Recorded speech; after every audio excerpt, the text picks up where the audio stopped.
Hey, this is Aaron Brown. I want to share what we noticed with Save Your Retirement with Pat Strubbe. We're breaking down what are the ways that calls to actions are made in this radio show slash podcast. We're going to look at what are some of the techniques used specifically when trying to get people to make the next step, maybe inform people, and really looking at the rhetorical angle of this episode, which is Save Your Retirement with Pat Strubbe, Taxes and Retirement. So the first thing we're going to look at, one, I want to give him a huge shout out because he has a phenomenal intro that's walking people through the accolades that are there. And so the first part of the podcast is really talking about, and the first part of the radio show is talking about some of the great things, the authority that he has. So we'll get into that right now. Is our show report to help you replace the replays. Also, if you'd like to give us a great rating, it's also so much to it. You follow him on social. So you'll notice there is another person talking there. What that does, especially when we're getting into the call to action, you're going to notice some similarities. When there's a third party giving that call to action, it gives a lot of authority.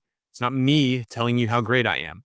You're going to listen to the person who maybe has testimony, maybe has experienced some of the things that I've done for them, maybe has experienced the good that I have given them or sold them, and they're going to talk about it from a third party perspective. Creates a feeling that there is social proof. It's coming from a third party. And just a quick note, this is also a live broadcast, which is completely different than most of the broadcasts that are out there. Having a live show, you're going to compete with people like Dave Ramsey. You're going to compete with this kind of on the spot knowledge or on the spot answering podcasts and radio shows that are out there. Even if you're taking recorded calls, which if you go to his website, you'll be able to see that there is a send a recording in, send a question. And I think that's a phenomenal way of connecting with the questions that your audience has and also separating separating the people who are going to take that next step from the people who are going to provide additional information. But just as an addition, what the questions do when you're answering guest questions or when you're answering the questions of the audience, you're providing yourself with free information. You're providing yourself with the direction that the audience wants to learn. And that's almost immediate market feedback. And that's very, very useful when creating the next level of content, when creating the next radio show. What we're going to look at now are the calls to action. And we're also going to look at some of the third parties that are referenced here, because there are a few third parties. I'll get into one mentioned right here. Member FINRA SIPC. Ahead. Just call 8039-RETIRE for a free visit. Together, we'll create a strategy to help you preserve what you've worked so hard to build. Don't wait.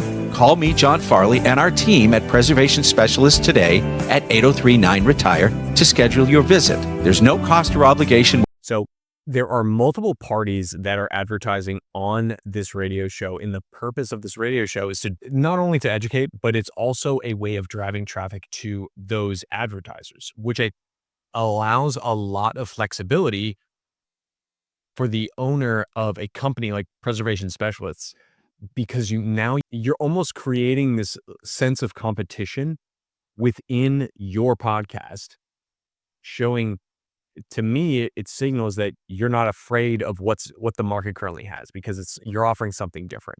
You might be offering a higher net worth, higher touch client concierge style of advisory service, whereas other advisors are not kind of offering that to their clients. So that's just an additional thing I wanted to note. It creates a level, it differentiates Patrick Strubbe from other people that are out there. Let's get into a bit more of the call to actions. I want to be specific with the Preservation Specialists LLC. I want to look at what they're asking, and it might not be a specific call to action that we're looking at. It might just be that they're referencing, if someone's a good fit for this, don't call in, visit the website. And it might not be a reference to a direct call in and take action. It might be something a bit more subtle to nurture the audience and to create that longer term sales cycle. And that employing that longer term sales cycle is knowing when to employ that, is knowing your audience and knowing who you're actually going to provide services for, and really knowing your customer well. Think about more thoughtful taxes on all my savings. And I think that's a question to stop and think about. And then that leads to some of the tax planning that we do, where we can help you be a little more thoughtful about what you're doing and try to make sure your actions are backing up kind of where you think things will lie in the future.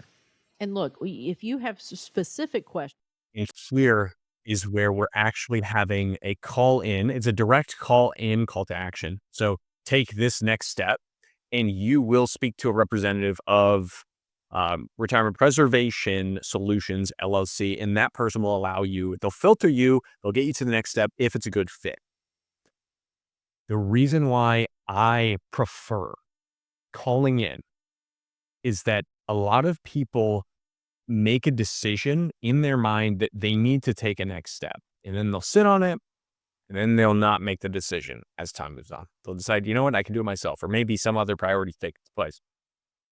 When you have a direct call to action that has a live person, or it has some sort of answering service that brings someone into an appointment, ideally it's a human being. And you bring that person to the next step, you're bringing them to an appointment with one of your advisors, with one of your salespeople, and you're getting them right to the brink of potentially making a decision. And when you're offering to freely answer some of these, or when you're offering a complimentary consultation to answer some of the questions that these people have, or that your audience has regarding taxes, when there's specific questions that might not be worth answering on air because they divulge a bit too much information about your situation. Those are really some fine ways of pulling apart the objections someone has to calling in. I can't send this call in via the normal strategy of sending a recording. This needs to be a bit more personalized. That's a great call to action. And you also have that third party. You have the radio show host, or I don't know if it's the associate or if it's the radio show host who's actually giving the call, take the next step. If you've got any specific questions, call this 803 number. It creates authority. And you'll notice that these advisors are very good at creating authority. People are looking at them as if they're on a pedestal, because the separators of advisor A, advisor B, advisor C, they come down to a lot of times a perception. There's this initial wall, this barricade that comes up with a lot of prospective clients.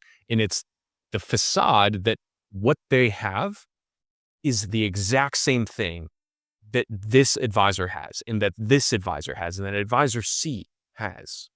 So dismissing those objections that are not rooted in a